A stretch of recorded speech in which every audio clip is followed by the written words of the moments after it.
Hey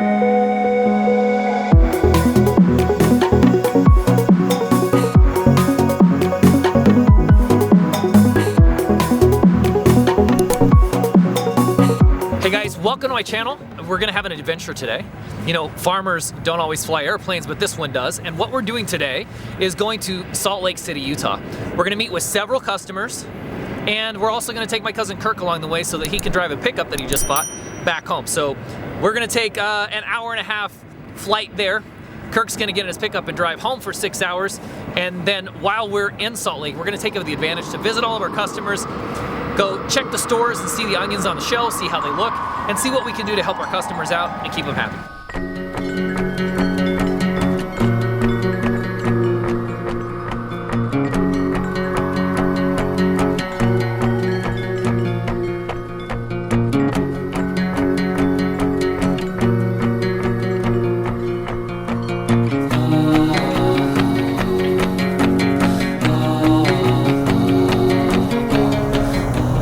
Full power, everything's green. Fuel pressure's a little low. 62 knots. Looking for 72, 70, 71, 73 rotates.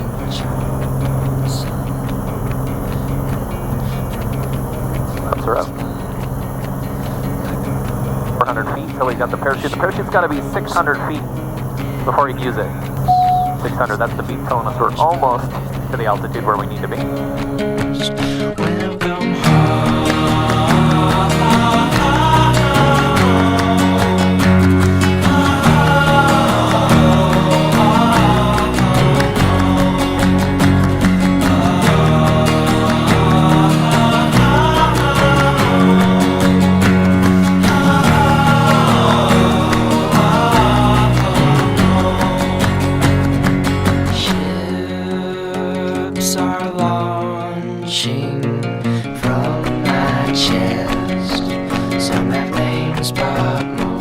Hey guys, Shay with the Hawaii, welcome aboard. We are, he's laughing, this guy's laughing at me, but we'll get him made fun along the way, so he's a little more subconscious.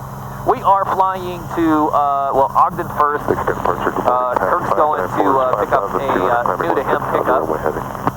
We'll be cruising, right now we're just going over Boise, Idaho airspace, and we're at 11,500 feet. It's a perfect, beautiful VFR day, so we don't have to worry about getting on top of the clouds, we don't have to worry about ice, we don't have to worry about probably even any turbulence. There's nothing in there, so it should be a beautiful flight. Right now we're doing about 190 knots over the ground, which puts us at like 210 miles an hour or so. And that should put us in Ogden in, looks like 1 hour and 24 minutes from now. Kirk, how long is that usually? What's that drive from Nissa? From Nissa, Oregon, my front door. It's about 405 miles from door to door. Right, so what, 400, like 5 hours, 5.5, 4? 4.5, 5 hours.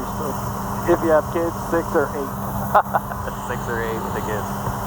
What I'm doing right now, we're just coming up on cruise. So when we get to altitude, which is 11,500 feet, we set everything at full power. It's kind of like being in a boat. You have to get the airplane up on plane, right? So if you've ever been a boat in a lake with a whole bunch of people on, it's really heavy and it comes up and it just kind of want to sit there before the bow comes down.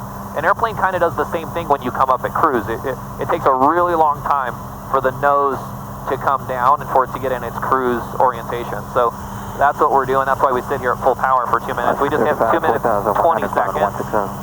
So now I'm going to trim the fuel or pull the fuel back so we're not burning so much. Right now we're burning 35 gallons an hour. I'm going to come all the way down to about 17. And then I'm going to pull the power back to 2,500 RPM. What we're looking for is 29.6 inches of manifold pressure. That's just the power output, essentially, of the engine. So we'll see if we can get there. The airplane, this is a turbo, a twin turbo. So what you're always trying to do is manage the temperatures of everything. The turbos, the cylinders, even the oil temp, but usually just the cylinder. So that's what I'm trying to pay attention to. Big Sky Departure, good morning. Alaska 35, turn right direct Ola. Direct Ola.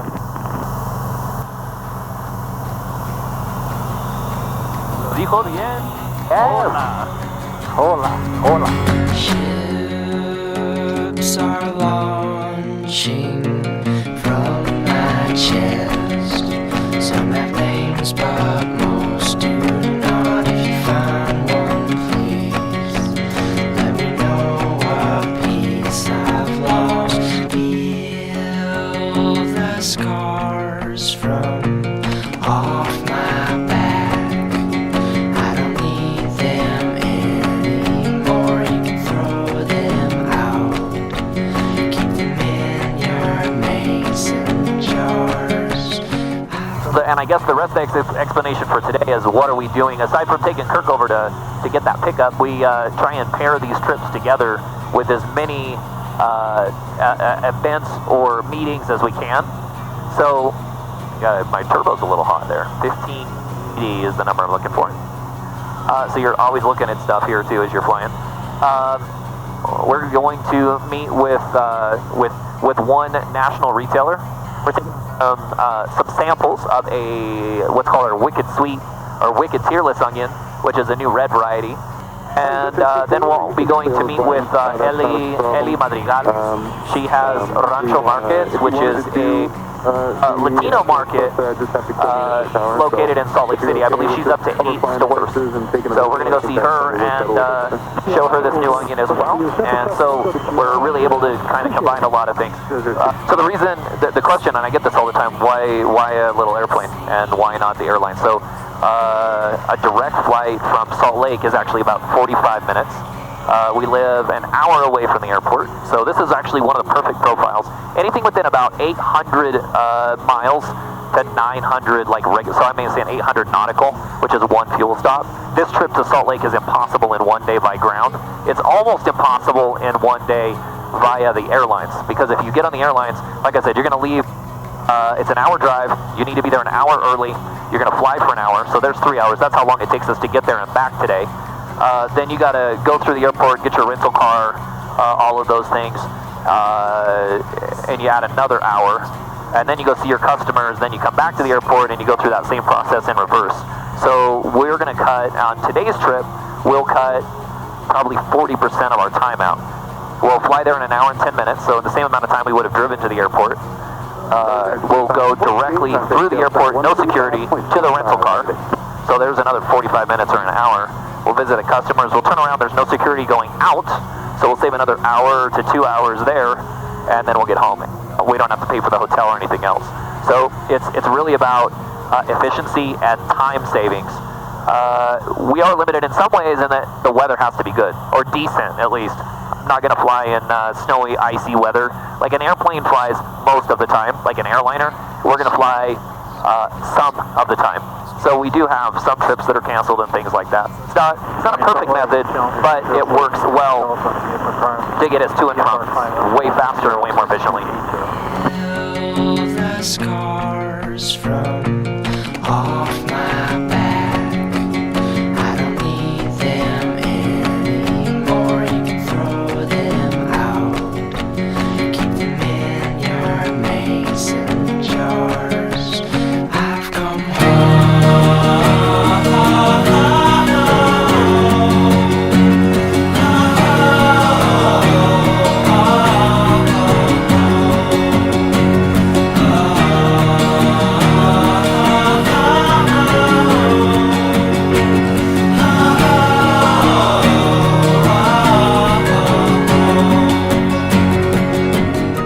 So the views we're seeing here, we're just flying over Cache Peak, and it's the mountain range between Idaho and Utah, and that's the views you're going to get right now.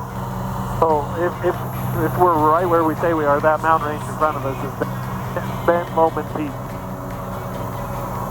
So right there is Raft River Mountain is that range. The highest peak, right? The next, not this first one, but the next one. Yeah, I'm talking about the far one right here too. And then Black Pine that's Black Pine, I guess, on the other side of the canyon. Yeah, that's Black Pine. And then what are you looking for? So Bent Lowman Peak, it's closer to Ogden, but I think it's that mountain range dead ahead of us. Okay. The far one. Oh, the far one on the back side of it, you're saying? Yeah. Sure. So there's turbulence from the mountains. It's called mountain wave action. So the side that is closest to the inbound wind tends to have an upward action. So if we were flying on the other side of the mountain, the airplane nose would actually have to descend to maintain altitude. We're on the downwind side of the wind, so the nose is actually pitching up, and we're in where the turbulence is, because the wave goes up and then tumbles downward. You got to think of the mountains more like rocks in a river or something like that, or rocks in an ocean when the waves come in. The waves have to rise up and go over the rocks, and then they go tumbling down the mountain.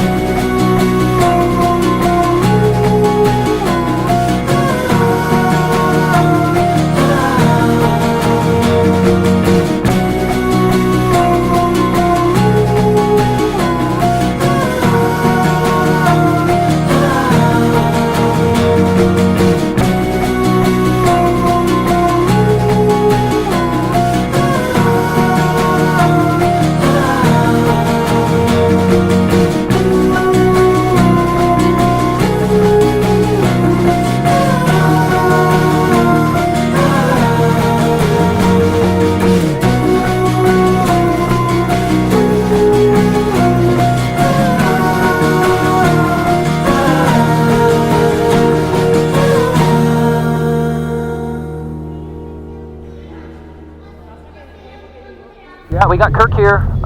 We are at Ogden. We're going to kick him out, and then we'll figure out where to go from there.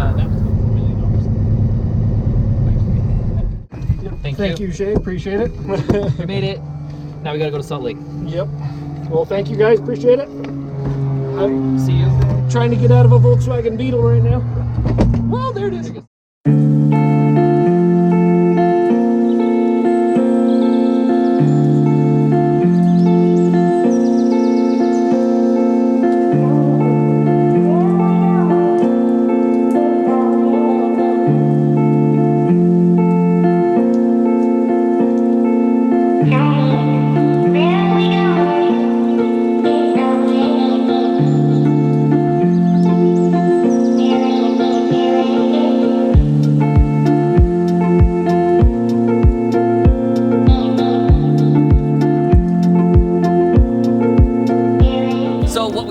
We met with Steve. I've worked with Steve for better than a decade now. He started with this little teeny warehouse in Salt Lake City, and was servicing mainly Asian restaurants. He would buy onions and potatoes and everything. When I'd go to his warehouse, he'd have everything, just like this store has absolutely everything. And he's ventured out into all of these other things. He now does chicken. He has this beautiful retail / wholesale store. His story is one of, well, it should be inspiring. It should be inspiring to all of us. First generation guy here, just works all the time. He still puts in a bunch of his own orders, but he has a great group of people that support him and help him along the way. So he's got locations here in Salt Lake City. He's got one, he was saying, in Minnesota, and he also has one in our backyard in Caldwell, Idaho. So it's just been fun to watch him. So what I was talking to Steve about was his challenges, right? The idea, it goes back to the same thing, and you're gonna hear me say this a lot. It's about service in our industry. There's lots of people that have onions or potatoes or pineapples or whatever when it comes to a commodity, and the only thing we can do to stand out is to try and make other people's job easier. We have to reduce the friction and make their life more simple. And so I was trying to ask him about what his pinch points were, what the challenges were, the things that he was working on to make his life every day a little bit easier. So hopefully we can help him purchase some of the stuff that he's bringing in that's kind of in our wheelhouse, like potatoes, for example. We already talk to potato shippers all the time. We talk to apple shippers all the time. So maybe we can reduce that workload. He can call us for the onions, potatoes, and apples and just make things more simple for him. We just talked about how business was going in general, and what he's working towards. You know, the new openings for new stores is what he's hoping to do. And I always try to, and customers generally that are doing things like this, everyone's trying to figure out what the synergy is.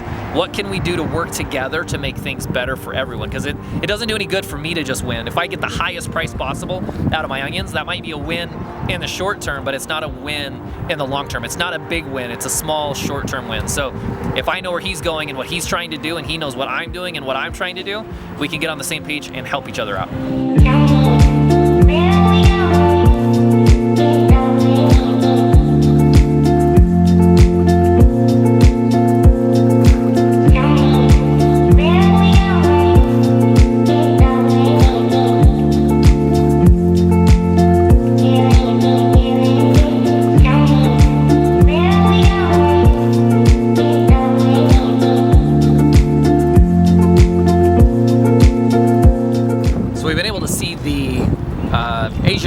and now we're at one of the Latino markets. Senora Eli started here less than 2 decades ago and now has 9 of these stores in the Salt Lake Valley. And it's for all of the people, all the Latinos here, so that they have their own type of store to go to where they can get products that they're not going to find at the regular grocery store. And her story is one of success. This ice cream cone that I'm holding in my hand was a project that she started 2 years ago now, and she's about ready to have her ice cream facility up and running. It's just over here, and it just goes to tell you what effort and innovation and a willingness to try new things can do for you. So she has tortillas, fresh made tortillas. She's got homemade ice cream available at the store. In fact, there's even restaurants in most of her stores as well. So you can go in and sit down and have a meal and do your grocery shopping at the same time. And we're here to visit Ellie because we've sold her onions for several years. She's a great customer, and she's really good at sharing the savings with her customers. So, you know, we just get to be part of the process. And you'll come here and get 10 onions for $1 sometimes. You will never see that in a North American traditional chain. When she gets a good deal, she passes it on to her customers, and she makes her money in volume and not in margin. So it's a little bit of a different approach to the way that she sells her produce.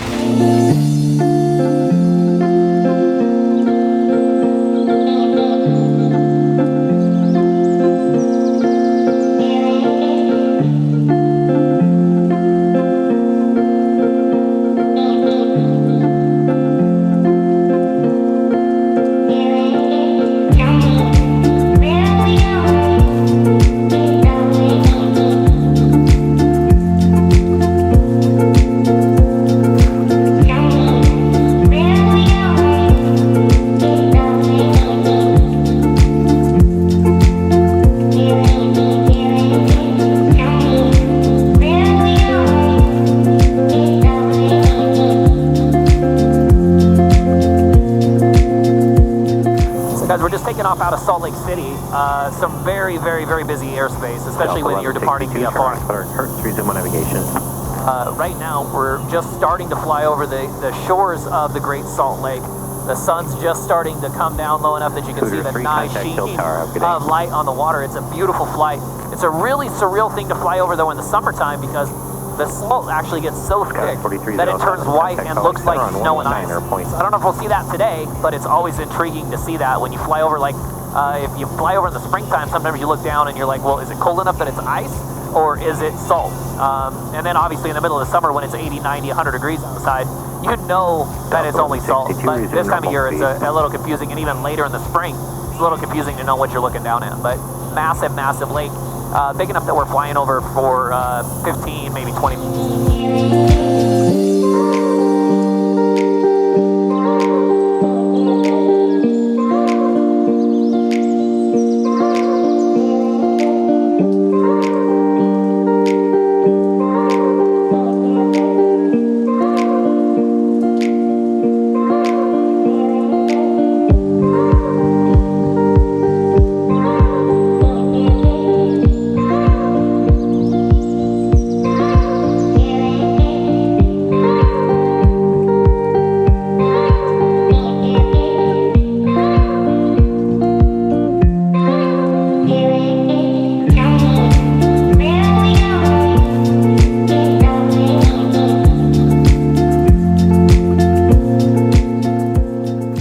So now you're looking at us again, we have these plastic mustaches on, and what's the deal? Why do we do that? Well, right now we're climbing through 14,500 feet on our way to 16,500 feet.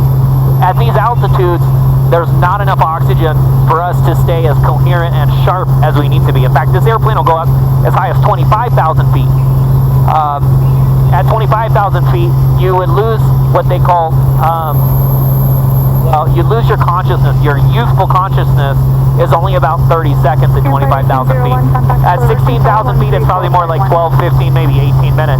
The higher you get, the lower the oxygen concentration and the more dangerous it is. We wear these to keep us sharp, coherent, and feeling better, frankly. I like wearing the oxygen as often as I can, even at altitudes as low as 11 or 12,000 feet if I'm going to be at those altitudes for very long, because it's just exhausting, it's tiring. If you do this, you feel a lot better when you get to your destination.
guys, so I hope you like coming along with me on this trip. We got to eat some great ice cream, talk and meet with some really great people, see the different types of businesses that carry onions in the Salt Lake Valley, from Latinos to the Asian market this year. It's a unique place to come see. The business is very unique in of itself, and I think, well, I hope you got to see a little bit behind the scenes about how we flew here, how we got things done, how we visited customers, and how wonderful of a tool an airplane can be. Thanks again for coming along. I hope you liked it. Please like and subscribe if you did, and I'll see you next time.